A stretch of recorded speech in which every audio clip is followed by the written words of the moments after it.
Hello मित्रों, स्वागत है आज अपना नवा व्लॉगમાં અને આજે આપણે આંકવાનું તો હાથી એટલે હાથી હાલે એવું છે ને, કારણ કે અત્યારમાં વરસાદ આવી ગયો છે એટલે બધું પલાળીને ઉયો ગયો છે, પણ હવે કલાક બે કલાક વાટ જોવી પડશે વાહર્યા પછી હાથી હાલે, કારણ કે સનેડામાં ગારો બહુ ઝોંટતો હોય એટલે સનેડાને નુકસાન થાય એટલા માટે થોડીક વાટ જોવી પડે એવું છે। તો હું મને હાથી ચાલુ કરીશ ત્યારે તમને બધું બતાવીશ। આ વરસાદ પહેલા હાથી આંકેલું છે એટલે બહુ મસ્ત હાલેલું છે અને પાહે બહુ મસ્ત પડી છે। આ રીતનું તમે જોઈ શકો છો, પાહ મસ્ત પડેલી છે, હાથ દાંતાનું હાથી આંકેલું છે અને આ ડ્રીપનો કપાસ પણ અવડો થઈ ગયેલો છે। તો કપાસ એ બહુ મસ્ત છે અને હજી વરસાદ તો વરાપ કાંઈ આપતો નથી, કારણ કે ખેડૂતોને આ પ્રોબ્લેમ તો બહુ એવા કરતું હોય, ચોમાસામાં પૂરું કામ થાય નહીં, હાથી હાલતું હોય ત્યાં વરસાદ ઝાપટું મારીને વયો જાય એટલે ભીનું કરી દે એટલે હાથી હાલે નહીં એવું થઈ। આ બધી બાજુ હાથી આંકવાનું બાકી જ છે, કારણ કે 55 વીઘામાં આંકવાનું રહ્યું એટલે બહુ વાર લાગે, કારણ કે 10-15 વીઘા આંકવી ત્યાં ઝાપટું આવીને વહી જાય એટલે એમાં બહુ લેટ થવું પડે છે અને વરસાદનો પ્રોબ્લેમ બહુ વધારે આવતો હોય એટલા માટે તેને ખેતી પૂરી થાય નહીં, હાથી હાલે નહીં એટલે એવું બધું થયા કરે છે। કારણ કે હામો શેઢો દેખાય ત્યાંથી ચાલુ થાય છે, કારણ કે આનો ફેરાવો બહુ લાંબો છે જમીનનો અને 40 વીઘા છે એટલે આ તમે જોઈ શકો છો।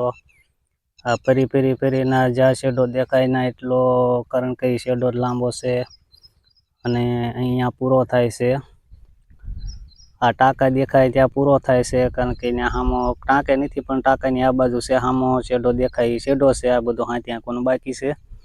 જોઈ લો, અમારા ભાઈ કરી દીધું છે, હાથી જોડી દીધું છે અને હમણાં કરી દેવાનું છે ચાલુ। હવે મોં વાહરી ગઈ છે, હમણાં ફટાફટ ઝપેટો બોલાવી દેવાનો છે।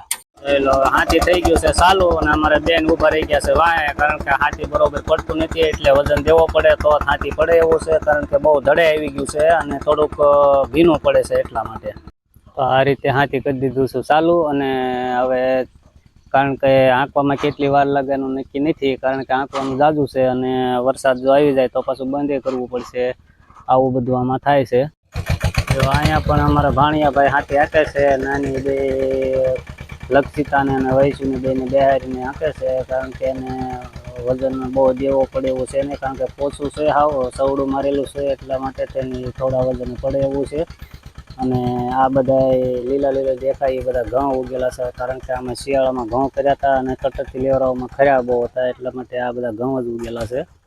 જોઈ લો મિત્રો, આ કહેવાય ઘોડા અને 2-2.5 મહિનાનો કપાસ થાય પછી આ ઘોડા આંકવાના હોય, કારણ કે ઓળ વચ્ચે રાખીને આંકવાના હોય અને આ રીતના જોઈ લો, આનો આવો ગાળો આવે, કારણ કે અહીંયા ઓળ વચ્ચે રાખીને આંકવાનો હોય।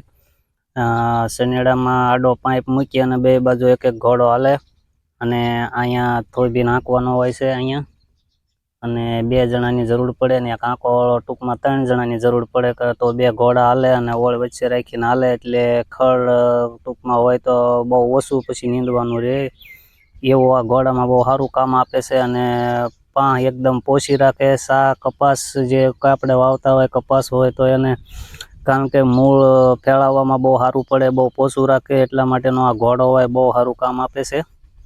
જો મિત્રો, આ દેખાય એ દાડમ છે, કારણ કે દાડમ એમાં બહુ મસ્ત આવે છે, એકદમ લાલ દાડમ આવે છે અને અત્યારે ફૂલ એટલા ઉગડ્યા છે। અત્યારે તો એકે દાડમમાં નથી, કારણ કે વરસાદનું ફાલ ન બેહવા દે, અત્યારે ફૂલ એટલા ઉગડ્યા છે, કારણ કે હવે થોડાક સમયમાં દાડમ આવવાનું ચાલુ થઈ જશે। 10 વીઘામાં ગઈકાલે હાથી હાલી ગયેલું છે અને આજ તો કારણ કે વરસાદ આવી ગયો હતો એટલે, અને હાથી આંકવામાં એટલું બાકી રહી ગયું હતું, કારણ કે બહુ ભીનું હતું અને અહીંયા પાણી ભરાવો લઈ જાય છે એટલે કપાસ પણ થતો નથી, એમાં એક પણ છોડવો નહીં તેમી ભાળો બધો બળી ગયેલો છે, કારણ કે 2 વખત સોંપેલો છે અને 2 વખત બળી ગયો છે। અહીંયાથી, કારણ કે અહીંથી પાણી ભરાઈ જાય છે ઠેઠ અહીંયા સુધી ભરાવો લઈ જાય છે એટલે આમાં કપાસ કેવું જે કઈ વાવો એ થતું નથી અત્યારે ચોમાસામાં।